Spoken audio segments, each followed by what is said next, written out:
this brother is warning us of genocide. We can't take this email lightly.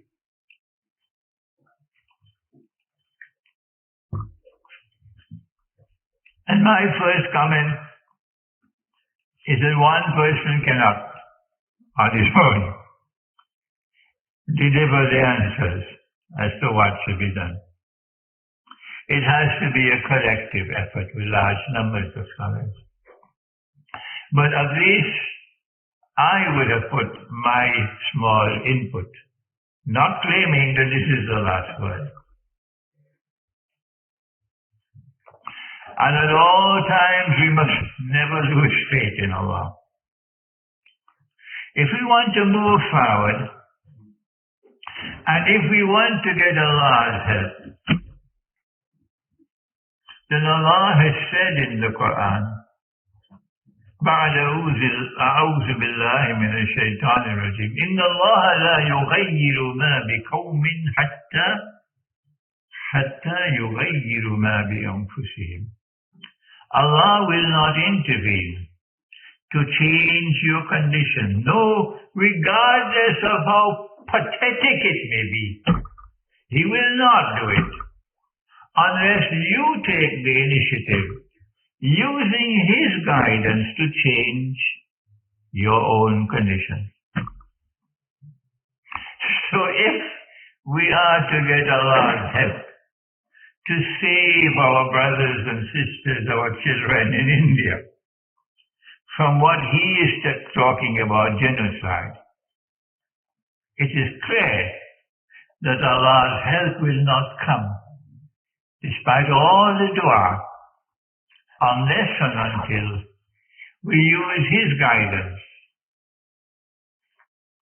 to change our own condition. No matter how bitter it may be for us, unless we accept our mistakes, we can't move forward. And that's the first stumbling block we face. The resistance of our people to accept that we have made mistakes.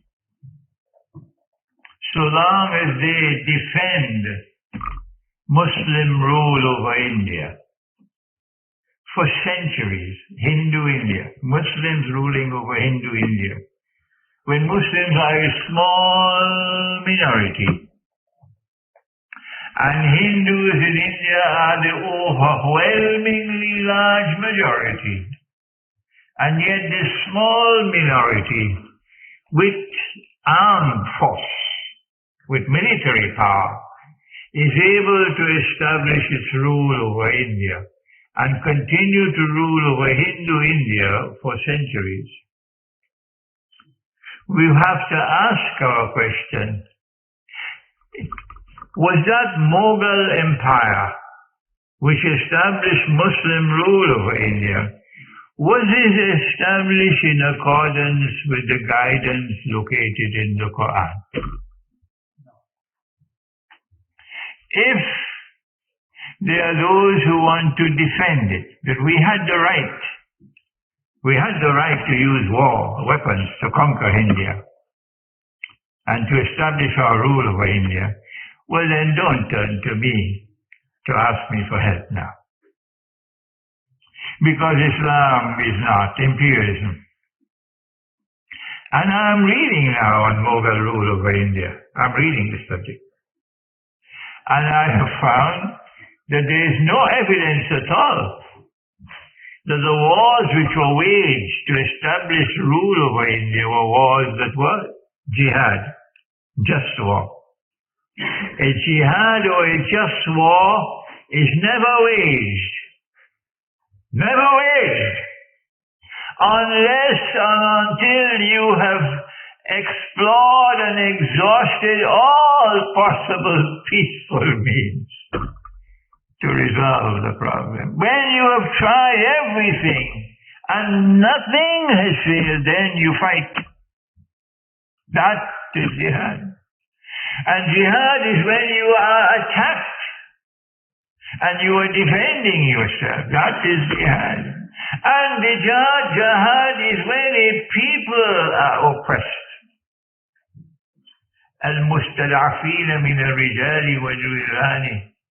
People who are helpless, men, women, and children, and they are oppressed and they are crying out for help.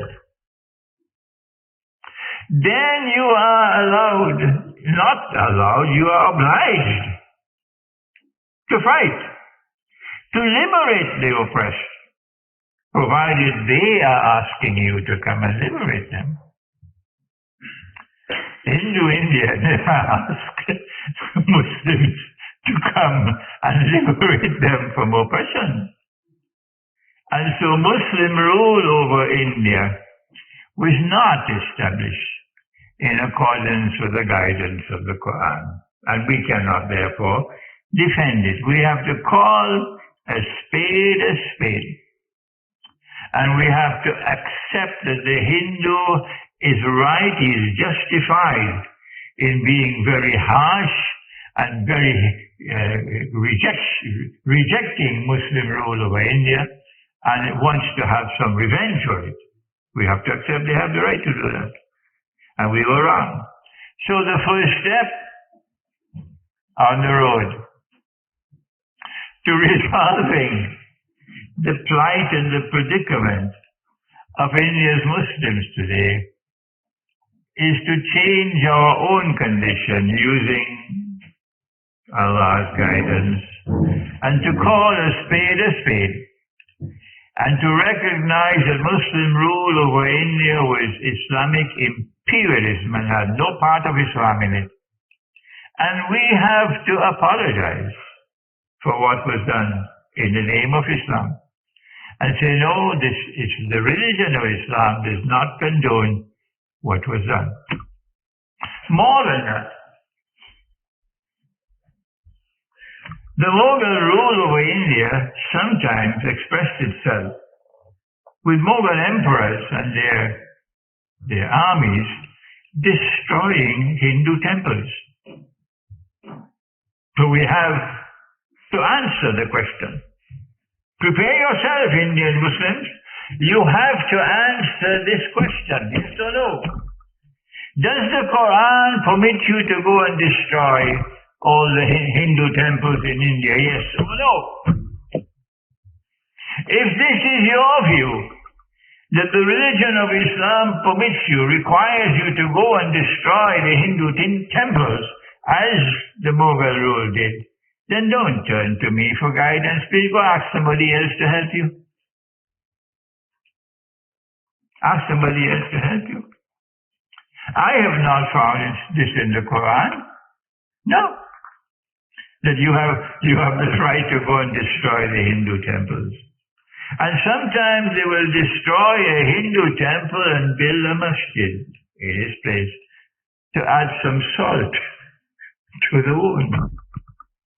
So we say that in order to start the process of going forward, we ask the scholars of India who would listen to this lecture, or the message will be reached out to them, that the first step on the road to trying to resolve the problem is to establish that Mughal rule over India and the destruction of Hindu temples was not permitted by the religion of Islam. Once you're clear on that, then you say, we apologize for what they did, and we do not want to be blamed for what they did.